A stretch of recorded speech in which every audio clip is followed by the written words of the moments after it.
From Radio DePaul, Chicago's college connection. My father spent 3 years restoring this car. It is his love.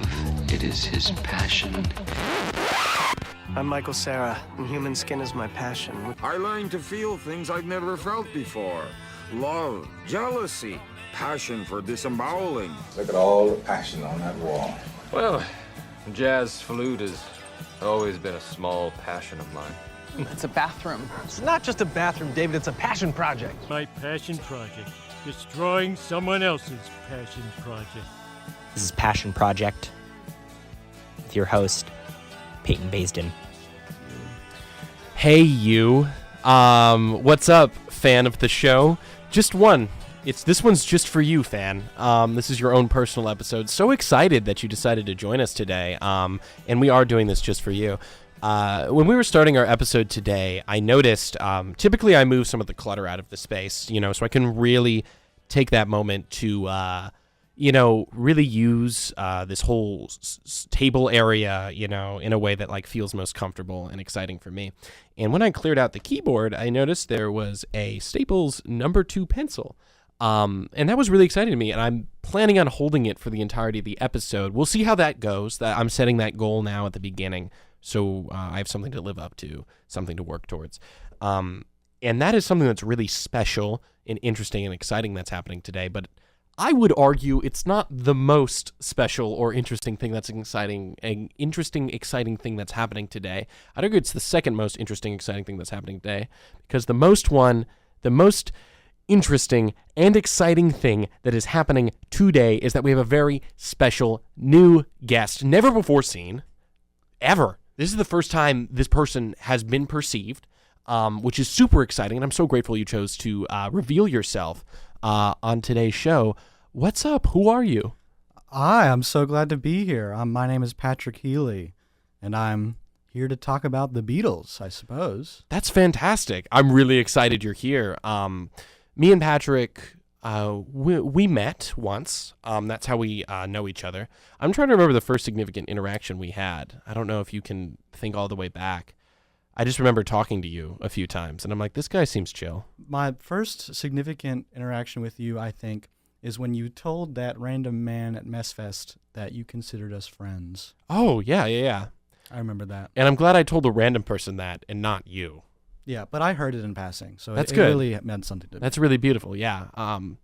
I do this thing where sometimes I get uncomfortable and have difficulty expressing my feelings directly to people, but I will be radically honest about my relationships with the people who are not in them. And I do feel comfortable enough now, in this moment, to be honest with you. And I'm going to look you in the eyes when I say this. You are my friend, Patrick. I consider us to be friends. You know what? I also consider us to be friends. And that's a great groundwork that we're starting with today. Great chemistry already. And I hope that the audience also will become your friend throughout the course of this episode by learning more about you. But that starts with our wonderful segment known as the Passion Probe, in which I ask you questions about yourself that you will answer in hopes of the audience to hopefully get a better picture of who you are and what you do. So, first off, Patrick, I noticed you introduced yourself as Patrick Healy. Yes. I noticed the name Healy rhymes with wheelie.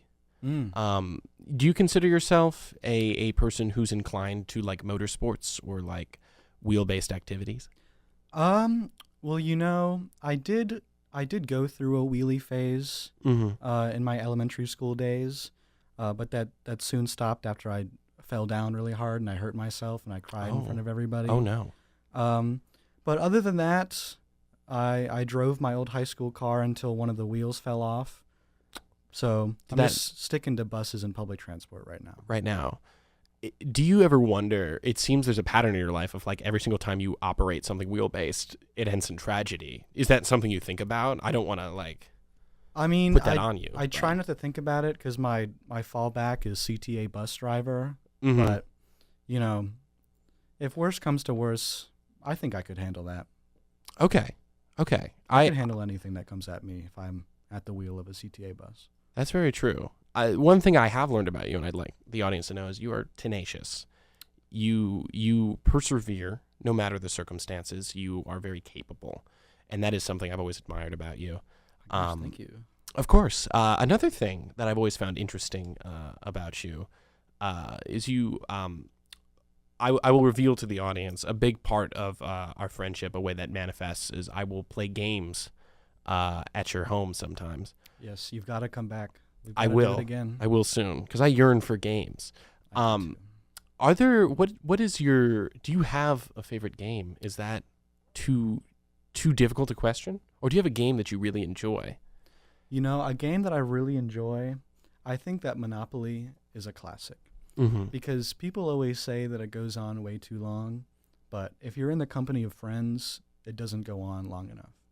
But Wow. I do also want to shout out an underrated board game to play with friends that I haven't seen yet at a board game night, which is Operation.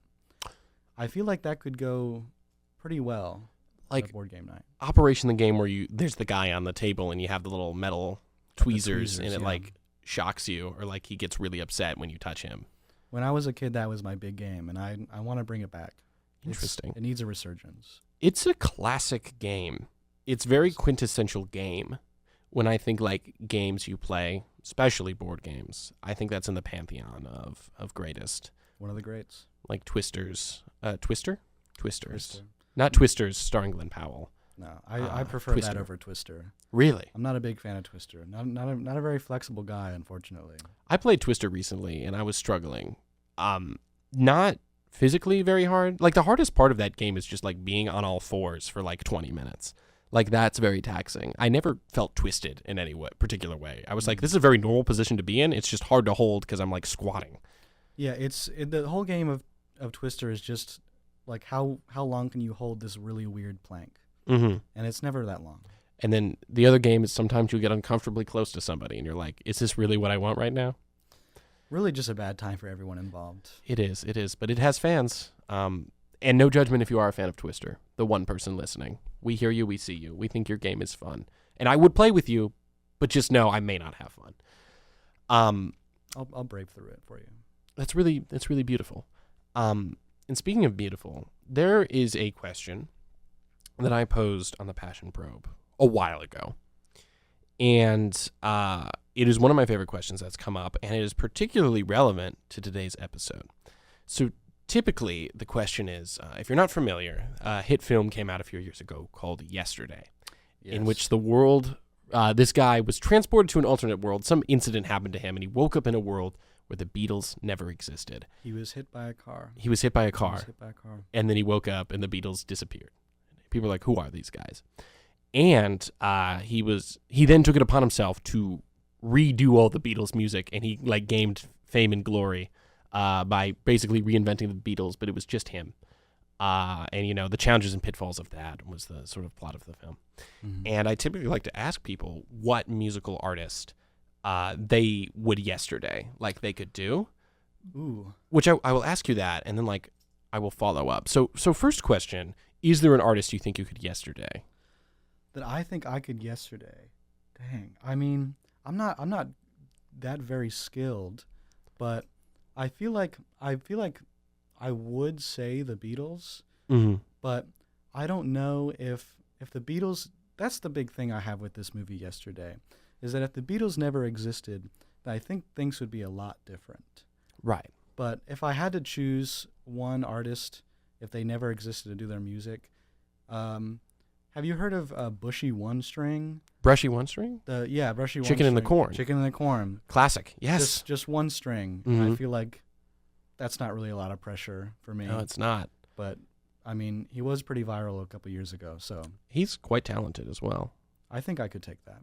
I could do 80% of what he does. That's 80% is quite good. Almost there. That's quite good.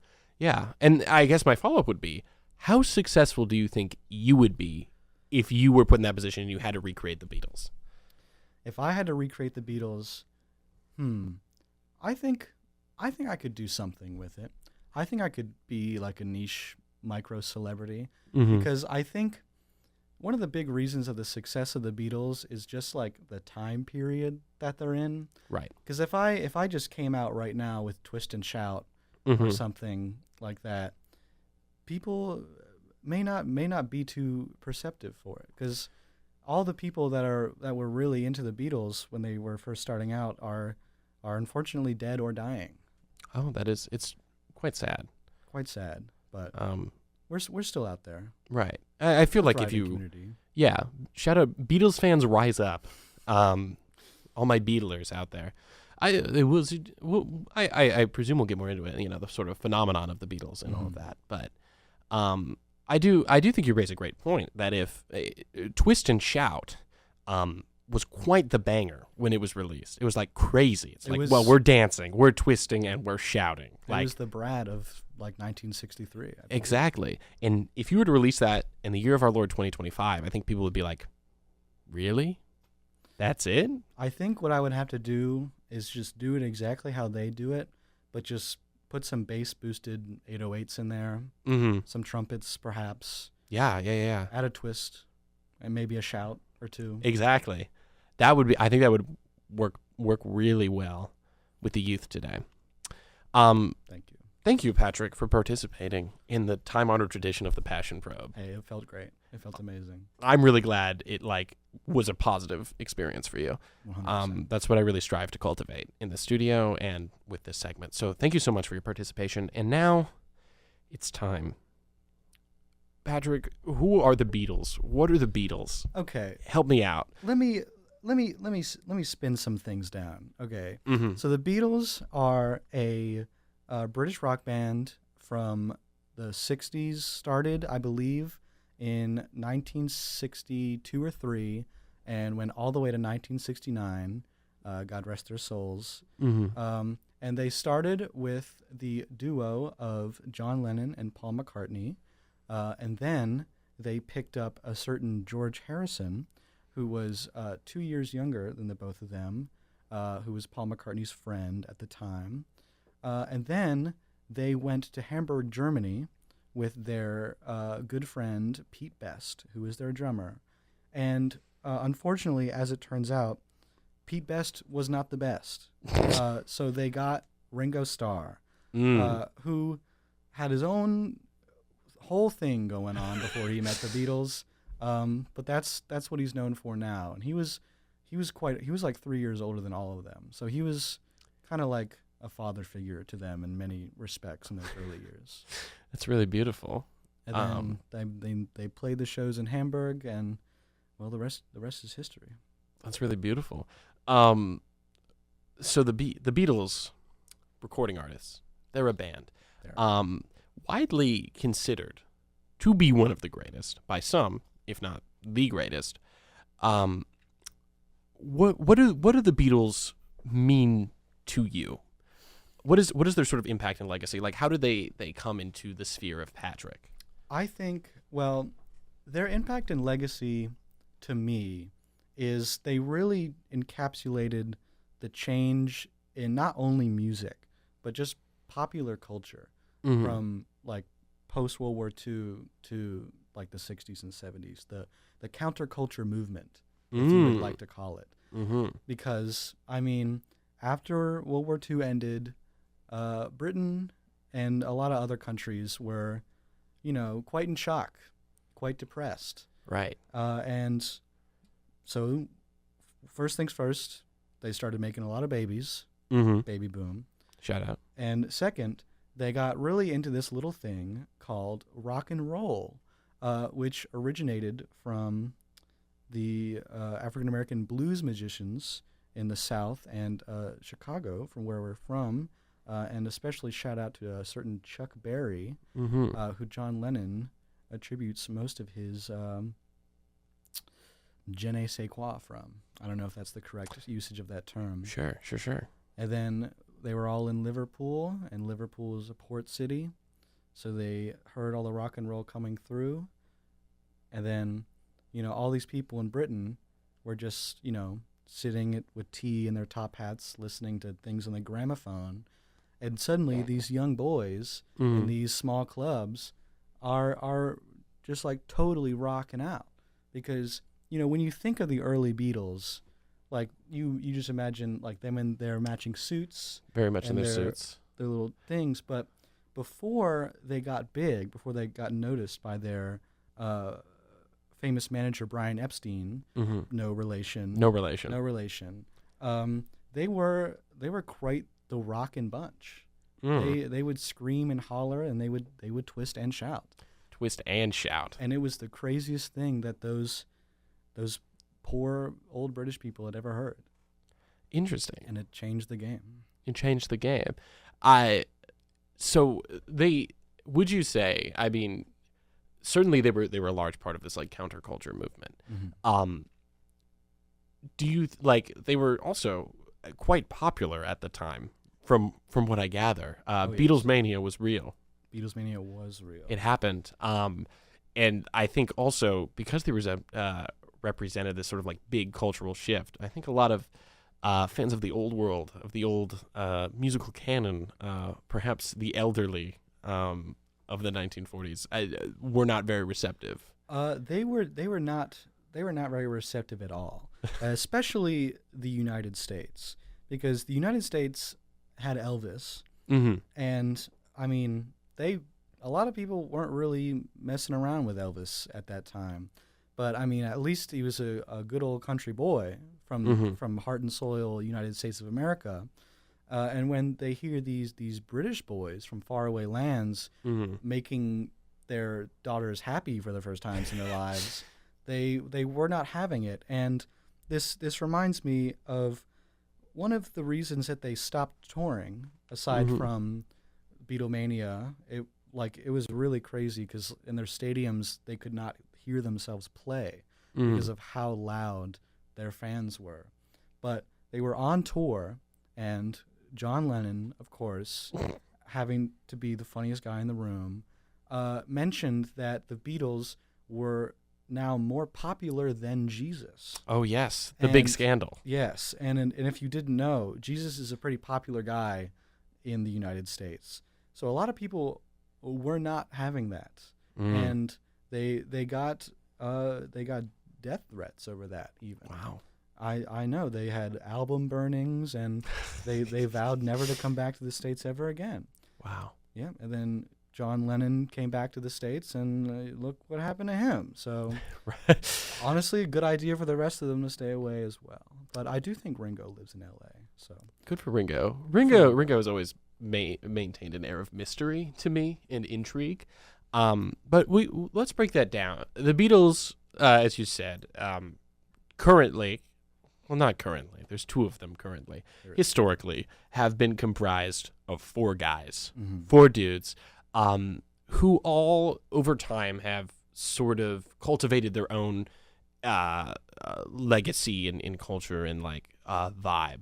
They're all quite different, but they all came together and they worked on this very popular, very important, dare I say, project known as the Beatles. But these four dudes, how would you best describe them? All right, let me start from the top. We've got Ringo, the drummer. Everyone's favorite. If you had to ask someone who's their favorite Beatle, if they don't want to be controversial, they'll say Ringo. And that's fine. Ringo's quite nice. When they first, so the Beatles with them and Pete Best, they were doing their thing, and when they got their manager was like, "This guy is not great. Get him out of here. Put this guy." And Ringo was currently the drummer for a band called the Hurricanes at the time, and was also in a gang. So Awesome. he was a pretty tough individual, and the Beatles were actually quite scared of him. And he was quite scared of the Beatles fans because apparently a lot of people really liked Pete Best, and they didn't like that he got fired, and they replaced him with this old gang-affiliated guy who wore a lot of rings. But Ringo, that's why they call him Ringo. Oh, that's wonderful. His real name is actually Richard Starkey. Wow. Into Ringo Starr. Fantastic. I know. Great lore. It blows my mind that no Yeah. mother didn't call her child Ringo Starr. But I've been thinking about it for a baby name. But that's Ringo. He's he's not the most popular. He's not the most famous, but in a way he is the most loved. I'll interject quickly with a Ringo question I have, and you may not have the answer. I don't know if anybody has the answer. Ringo, like post Beatles, he toured with his all-star band. Mm-hmm. Now he still does that on the side, but most of what he does is post photos of his bare feet on the internet. Do you know why? Has anyone been able to crack that? Or I think he's cultivating a fan base in the way that he knows how. Right. And I think strangely out of all the Beatles, especially George Harrison and John Lennon, he is the most online presence. Mm-hmm. Paul McCartney is very, let my assistant do that. I have music to write. But Ringo is really for the fans. And he would accept fan mail and sign things for a very long time. But unfortunately, he had to stop because people were taking his signatures and just putting them on random guitars and just selling them and just being like, hey guys, Ringo signed this guitar. Famous guitarist Ringo Starr. Ringo Starr. That really bumps up the value on that, right? Listen, if you play this guitar like a drum, it'll sound just like Ringo. That's beautiful. It's really beautiful. Yeah, so he maybe have taken a step back from social media, but that does not stop him from posting the feet pictures. And I think he gets a thrill because people really do enjoy those. I think they do. And I like them a little bit. Yeah, I have seen them. And I didn't have a negative response. And I do appreciate his commitment to peace and love as well. Of course. Peace and love. Peace and love. A lot of emojis. Yes. He very much gives your grandfather who discovered a phone in a way that's really beautiful and pure and honest. But that's Ringo. I'll one more Ringo question. There's a lot of debate on whether or not Ringo is it's widely agreed Ringo's a good drummer. Like he gets the job done. People will argue back and forth whether or not he's one of the greatest drummers ever. What do you have opinions on it? Here's my thoughts on this. Ringo Drummer, inventor of drums, of course. Ringo Starr. It's not about who's the best drummer, but who is the best drummer for the Beatles. Because one of the great things about the Beatles is you have all these insanely talented musicians, but for the most part, they know how much they need to put into a song. Because you can't imagine a single Beatles song, except for Helter Skelter, where Ringo needs to go ham on the drums. Ringo's drums are, because he leaves room for the golden trio to really explode out there. Because if you got the guy from Pearl Jam on like Penny Lane or something, I don't know. Yeah. I don't know if that would really match the vibe. And there's this rumor going around that at an interview, John Lennon was asked this question, or I think it was Paul McCartney, one of the two, and they were asked whether or not they believed that Ringo was the greatest drummer of all time. And supposedly they said that Ringo wasn't even the greatest drummer in the Beatles. And I have not looked too hard into whether or not that was true, but I try not to believe it. Because while, yes, they all can play drums, and Paul McCartney played the drums for half of the White Album because Ringo Starr was so fed up with everyone that he just went off on a boat and wrote Octopus's Garden for like 3 months. His magnum opus, I would say, as part of the Beatles, discography. Definitely my favorite work of his. He's got two good ones, and that's one of the better ones. Right. They like to throw him a bone every once in a while. Every other album, he might get a feature. But yeah. Okay, that's Ringo Starr. I get the general shape of Ringo. I like the vibe. And then I believe next I'll move on to George Harrison. Yes. And George Harrison was a young little boy from Liverpool, England, and he played the guitar. And George's big thing, I believe, was he was the silent Beatle. Yes, of course. Classic. Yes. Throughout all of the Beatles, I believe, Because you know that thing where like if you're in first place, you're having a great time, Mm-hmm. and if you're in third place, you're having a great time.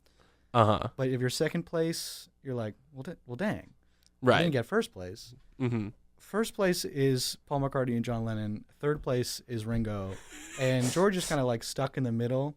Because George's whole arc throughout the Beatles was just him learning that like I'm as good or even better than both of these guys. Right. Because like if you watch the Get Back documentary or the Let It Be documentary, whichever ones, the ones that the documentary of the recording of the Let It Be album. Yes.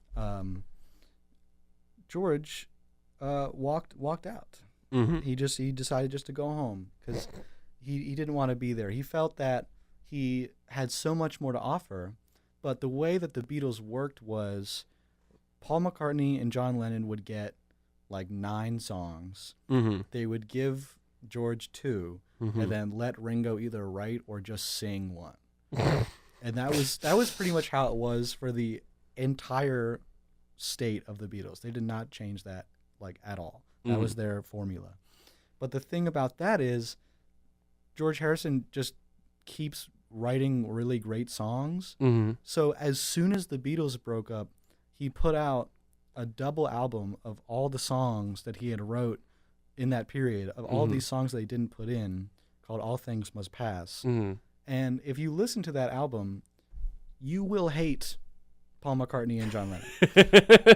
The fact that they did not put in any of those songs Mm-hmm. into any of those albums is a disgrace, in my opinion.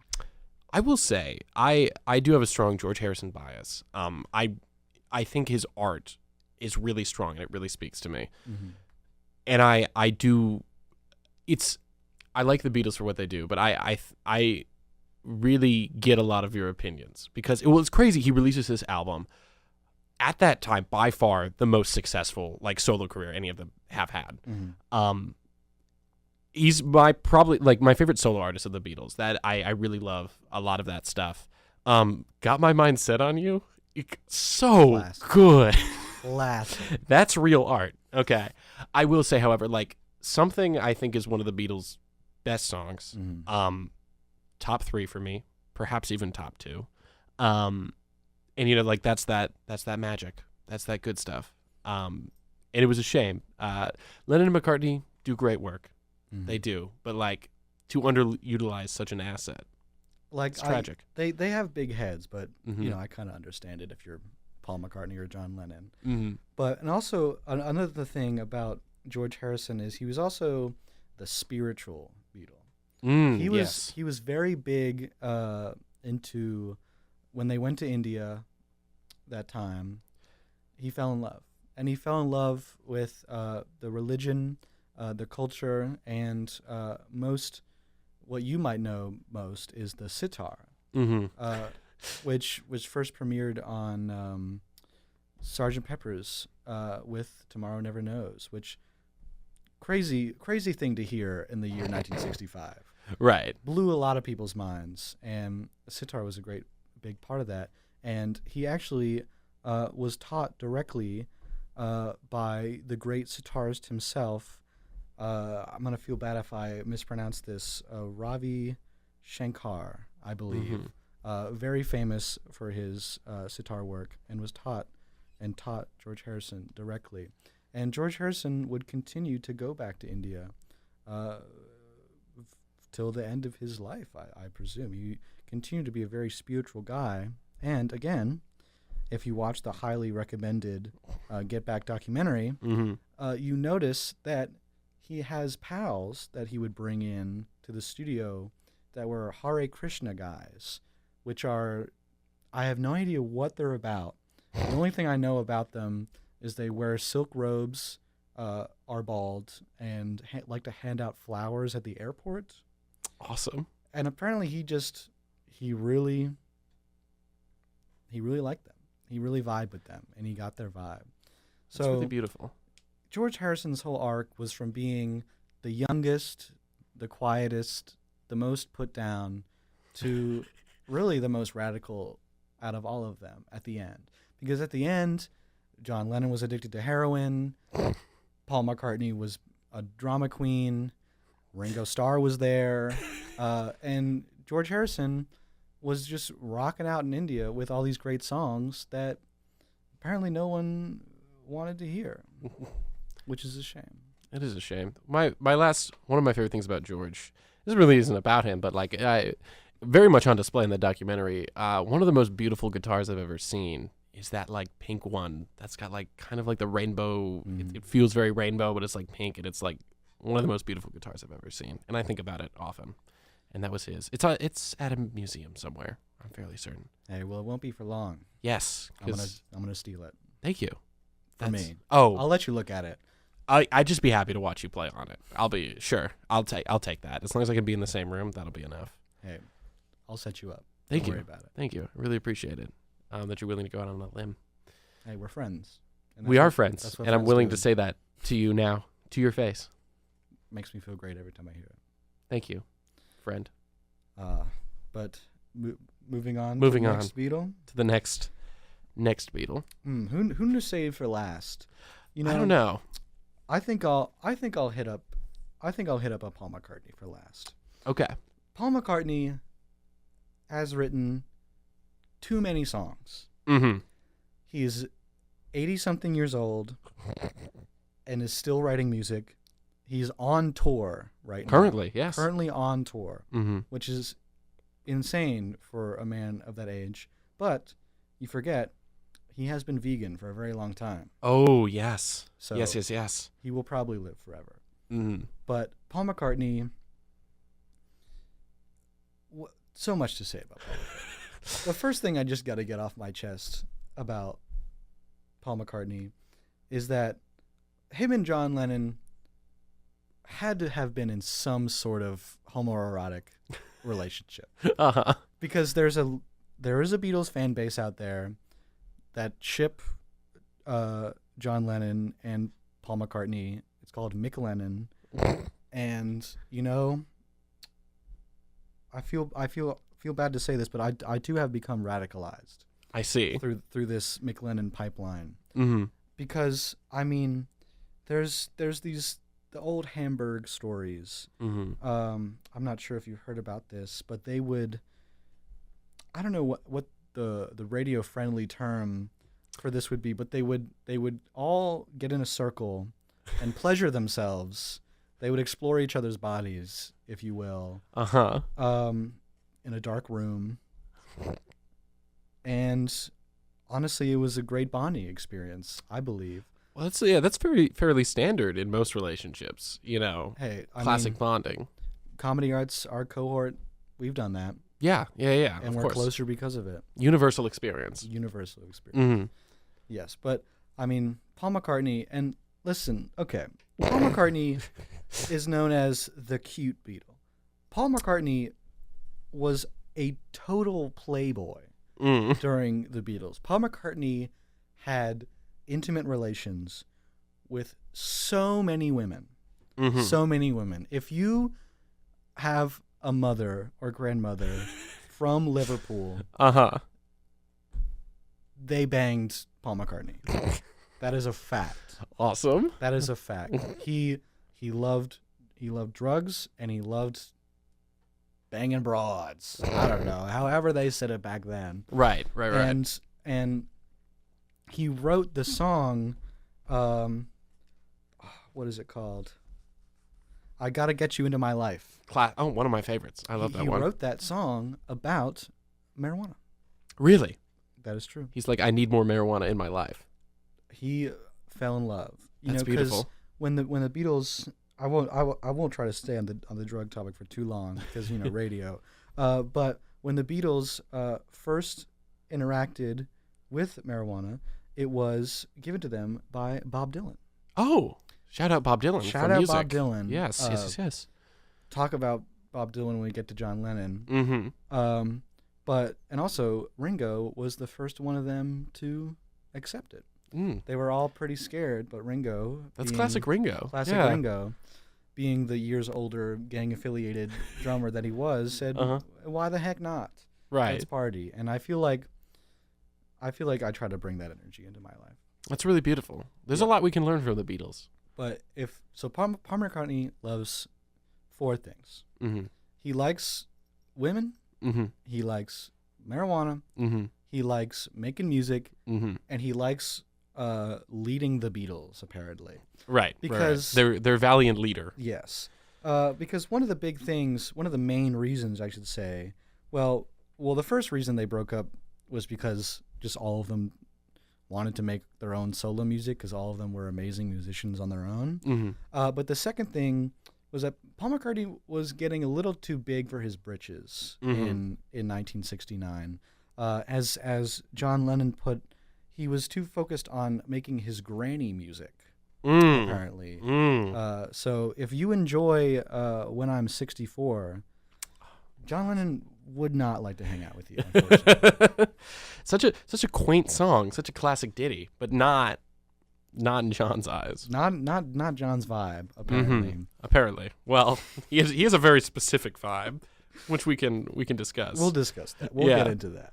But yeah, I mean, he really pushed them, and I mean, when you watch this amazing Get Back documentary that I will not stop telling you to watch, listener, you can see the moment in which George Harrison leaves the band is directly because Paul McCartney is telling him to play this guitar part a specific way for like 30 straight minutes. He's just like, no, not this way. You have to do it this way. Because I feel like when he got too big for his britches, he felt like he kind of took the leader role upon himself. He forgot that it was a group endeavor. And I mean, being Paul McCartney, I can see why you would think that, but it really did harsh the vibe. And I think he kind of understood that, because when the Beatles broke up, it was a mutual thing, but the whole timeline kind of got shattered because Paul McCartney announced his solo album the same day. Well, I think it was before they announced that they broke up. So Paul McCartney broke the news of the Beatles breaking up by saying, I got a solo album coming up. And then, so like the reporters were like, so are you going to keep making music with the Beatles? And he's like, well, didn't you hear? Where it's over. The whole thing's done. So yeah, they were all quite upset with Paul McCartney. And in the post-Beatles years, the 70s, when he was in Wings with his wife, Linda McCartney, God rest her soul, all the other Beatles kind of bonded together over their pure and immense hatred for Paul McCartney for pushing them so hard. But eventually, and this really does bum me out. Around the end of the 70s, they had all kind of came back together. Paul and John had found their peace, found a way to talk to each other. And in the winter of 1980, they were thinking about maybe coming together for some sessions to record a reunion album. But unfortunately, as some of you may know, John Lennon shot and killed. Not a great way to go, unfortunately. No. But I mean, I do like to think about what could have been if the tragedy had not transpired. But after they broke up, Paul McCartney was pretty shaken about the whole thing and just went to go live on a farm in Scotland for like 2 years and be with the sheeps. And I think that really helped him. At least I hope it did. I hope he's doing well. Yeah, he's coming. His last shows in North America, I believe, are in Chicago this November. Hey, I won't be there, but I'll feel him when he enters the city. That's true. I'll feel it in my heart. Yeah, if you want to be there, I think tickets are going for like $400 now for like those nosebleeds. So hey, I can not pay rent for a month. That's good. You don't have to. I don't have to. For Paul, right? For Paul. Paul. My landlord would understand. He would. Just tell him. And then your landlord will be like, "Can I come with?" Because everybody loves the Beatles. Hey, if I didn't pay rent this month, I could pay for his ticket too. That's really beautiful. Yeah. Spread the magic of Paul McCartney. What a magic soul. Loves making music. Loves drugs, man. Loves a lot of things. So full of love. So full of love. That's the takeaway. Love like Paul. Peace and love. Peace and love. They were really all into that, peace and love. Right.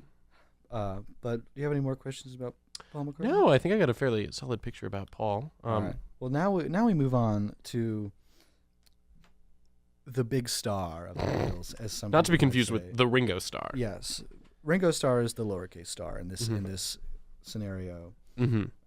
John Lennon. Yes. Where do I begin with John Lennon? He's got a lot going on. He had a lot going on. Yeah. His whole life was truly a struggle. Let me bring you in on the story of John Lennon. John Lennon was born 1940 something, Liverpool, England, to a father and mother who did not get along very well. So then his father buggered off somewhere, and then he went to go live with his grandparents, but he still kept contact with his mom, and also, if you're a true Beatles head, a Beatler, yeah, you will know that he has said publicly that he wanted to bang his own mom, which is a real true fact that you can look up, and you should look it up right now. Said that in an interview that was recorded, and he knew that it was being recorded. So all right. He had some kind of weird Oedipus things going on. Just so happened that Paul McCartney looked just like his mom. Interesting. And so it all comes back. It all comes back full circle. But unfortunately, he saw his mom get hit by a car. Oh, no. Right in front of him. And that really messed him up. That was a first of many tragedies in this man's life. And then he was out there jamming, playing music, met Paul McCartney, and during this early formation of the Beatles, with them in Hamburg, also side effect on Hamburg, they played 12-hour shows in Hamburg, so they were like on speed while they were playing shows in Hamburg. It was a crazy wild time. George Harrison threw up in the corner of their hotel room, and they left it there the entire time that they were here. Crazy time. But yes, rock and roll. Back to John Lennon. Back in the Hamburg days, he had this friend called Stuart Sutcliffe. And a lot of people like to think that John Lennon was a very bi-curious man. And I would have to tend to agree with them on some points of that, because he was very close friends with this Stuart fellow. And unfortunately, they had just gotten into a big argument because Sutcliffe felt that John was leaving him for Paul. Oh. There was a huge love triangle between these three young British boys in Hamburg, Germany. Wow. And Stuart didn't like that John was giving Paul all this attention. So John was like, well, you know what? Because John was a very angry young lad at this time. And he was like, you know what? Why don't you just leave, bro? Me and my new babe, Paul McCartney, are going to take the world by storm. And you're going to have to hit the road, just like Pete Best. Okay? You're going to get Pete Bested. No. And after that argument, unfortunately, Stuart Sutcliffe died of a brain hemorrhage. Oh. Just like that. And it wild. Really, again, messed with John. Right. It totally, not a great thing to have your mom and best friend / secret lover die. In these circumstances, truly. Right. But right. He's a trooper. He's a soldier. He did commit domestic abuse one time, which is unforgivable. I will say this: I'm not a John Lennon apologist. He did do a domestic abuse one time, and he said he was very sorry about that. So I'm sure that we could all believe him when he says that. Right. So yeah, he did all this stuff, and then the Beatles were becoming big, and then they started doing all these I'm sorry, it's kind of hard not to talk about the Beatles without talking about drugs.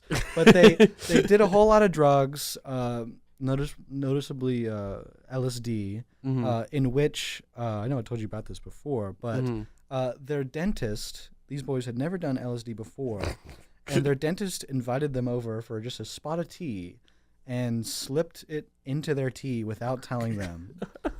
For whatever reason, I guess he thought it would just Did he ever give a goal? Like, what was the point of this? I think he was just like, guys, really funny. You gotta check this out. You guys are gonna flip when this happens. Awesome. Yeah. I really wish I could have been a fly on the wall in that scenario. Right. But that substance really opened their eyes, especially John Lennon's eyes. Him and Paul McCartney were big users of that stuff. So they were doing their own thing, and all the fans, Beatlemania, they were loving it. John was being an angry young man, a lot of anger issues, and trying to find his way through that. And then they stopped touring, came out with Sgt. Pepper's and all that. And then John Lennon met this woman named Yoko Ono, who you may have heard, and you may have some harsh opinions about. And I will touch on that. But so he met Yoko Ono, yes, while he was still married to his wife. Met her while she was away, not in town. They spent 24 hours together, nonstop banging. And after that 24 hours, he was like, wow, you know what? Maybe I actually don't like my wife that much.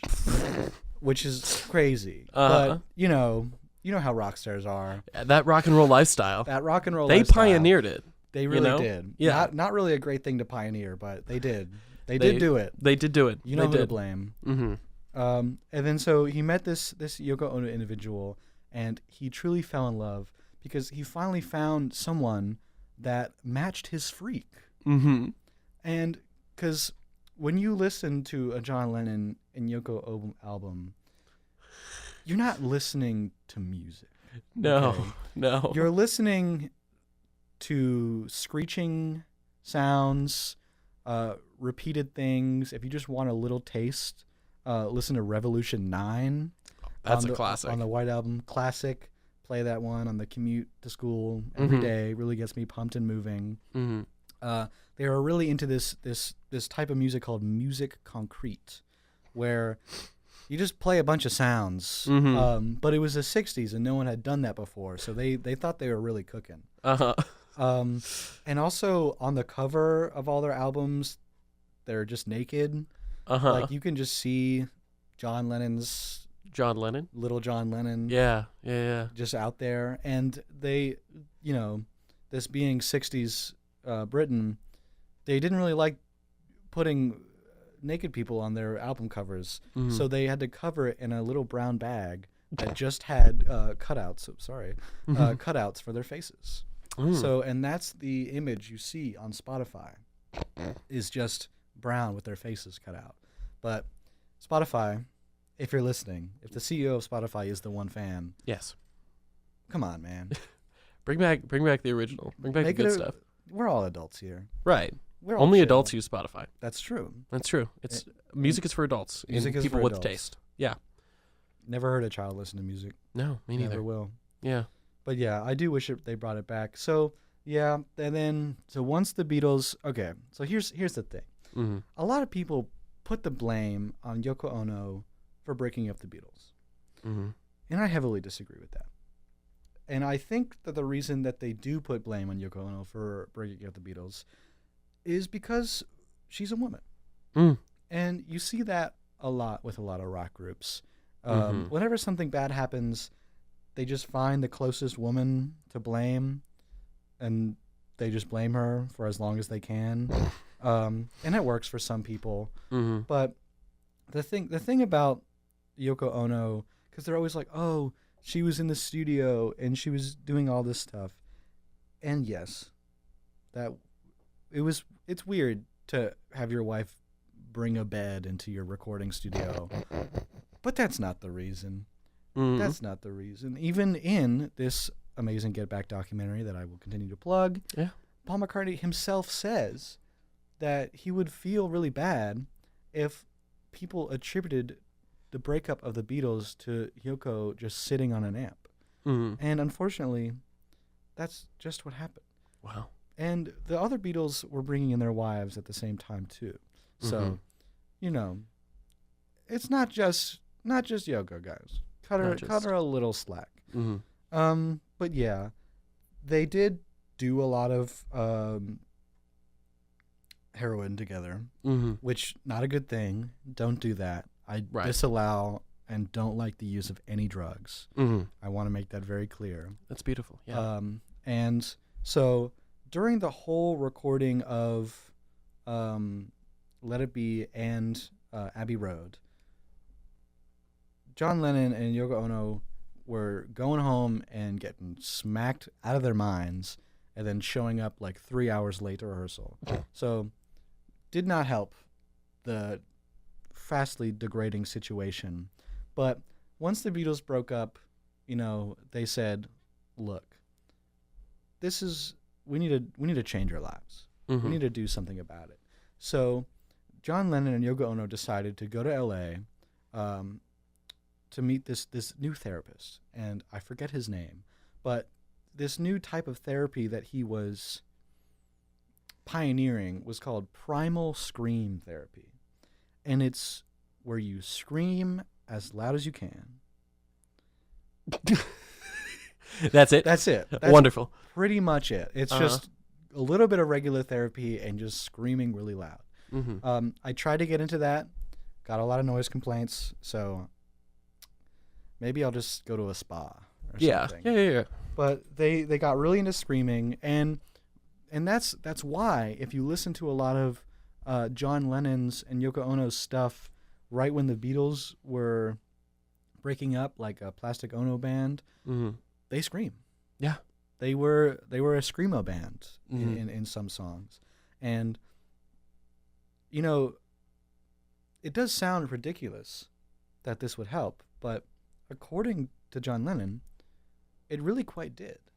Because after their scream therapy thing, they got married, they went on their honeymoon, they did their infamous bed-in, where they laid in bed for a week and said that it was to raise awareness about the Vietnam War. Which is my excuse whenever I don't go to class. Gotta raise awareness for something, right? Right, you gotta do exactly. it somehow. And a lot of people dog on John Lennon for being the activist he's so liked to be, because he wrote this working class hero song. He's like, I'm out for the little man. Imagine a world with no possessions. It's easy if you try. Yeah, but it wasn't quite so easy for John Lennon because he had so many possessions. He had quite a bit of possessions. He had millions of dollars, and people didn't really like the message that he was putting out if he didn't practice what he preached. But I just this may be the most controversial thing that I say in this podcast. If you're rich, I think you can still advocate for class consciousness. I think it's possible. I think there's a way that you can do that. And I'm not saying that every bit of activism that John Lennon did was, the greatest thing ever, but it was something. Yeah. And I don't think that him being rich should take anything away from that. Yeah. Well, Patrick, that's a very beautiful sentiment, but I unfortunately have to inform you we're at time. Oh my gosh, so soon already? Right? That's the magic of the Beatles. But it's been great having you on the show. A lot of wonderful things have transpired. I held on to this pencil the whole time. Hey. Goals can be achieved. Reach for your dreams. Good Anything on you. you'd like to plug in these last few moments? Anything I would like to plug, at Patrick Healy _1584 on Instagram. That's where I put most of my things. And then just keep an eye on the Comedy Arts 408 schedule. Big things in the works. I may be in some of those shows. That's really beautiful. Well, Patrick, thank you so much. Thank you. I'll see you all again next week. Well, you all, one listener. I'll see you next week when we have another episode. Thank you all so much for listening, and I will catch you on the flip side. Stay radical, y'all. Imagine a world. Imagine all the people.